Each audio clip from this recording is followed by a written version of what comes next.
for today? Well, it's envy, jealousy that we all feel from time to time. It's our own thoughts of why can I not be more like that person? And for instance, I heard on radio today this man, and he was talking about his age, and he's got a son who's a lot older, than probably your own, and you start thinking, should I have had my kids younger? Should I have had them later? Have I done the right thing by waiting so long? And there was a person in my work, a young boy, whose father and mother were quite elderly because they had him last and they passed away. His older brothers had a lot of years with the parents, like he did.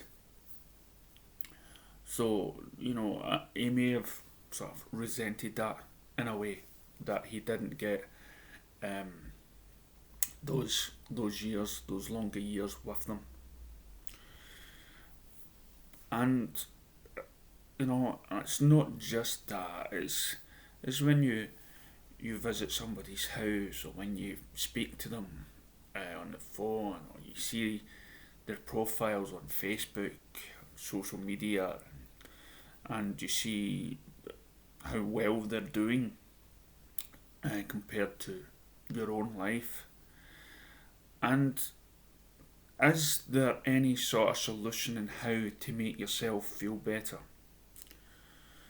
Well, I mean, I've looked on social media, and I have seen friends who are now in a whole different ballgame than myself. They're flying first class all over the world.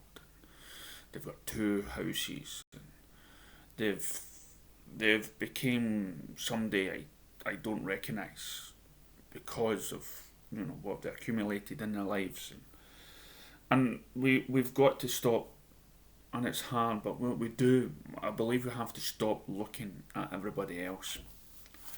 And I think in that way, sort of social media is a bad thing, because social media promotes anything up to lies of another person's life, because you don't put, it's like photographs, you don't put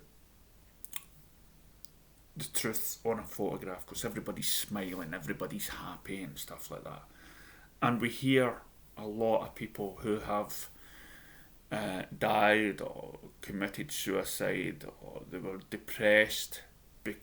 Even millionaires, Robin Williams, the comedian, he was never really happy because of things that happened in his childhood. And I mean, there's all saying that money doesn't buy happiness. That could help, But we've got to remember that there are those people who don't die, sorry, that die in their early teens and in their early 20s. So the moment you have with your kids, what you have, the fact that you're healthy, you're living, and everything else, that's all going for you. And as I've often said, those people that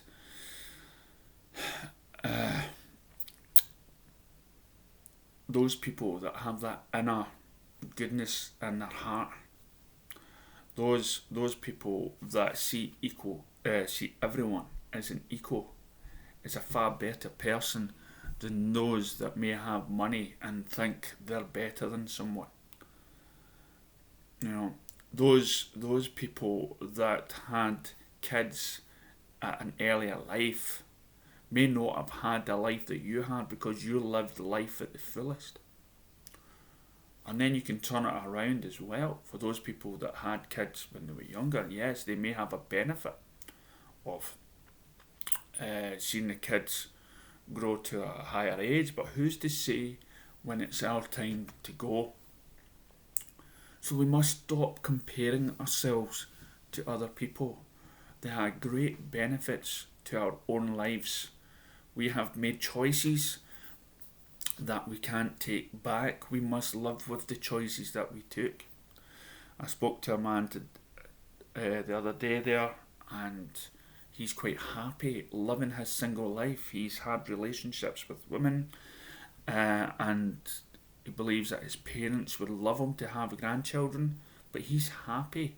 He's content on living with himself, and we cannot interfere with that. We cannot say, well, what you've got is not going to make you happy. You need a family, you need kids and whatnot, and it's not for everybody, because we all still feel young in our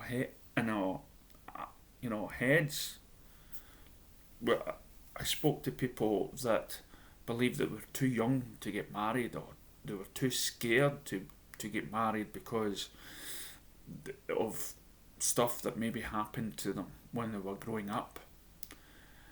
And I said, life, I convinced them otherwise to go for it, to experience life, and take those adventurous steps into that.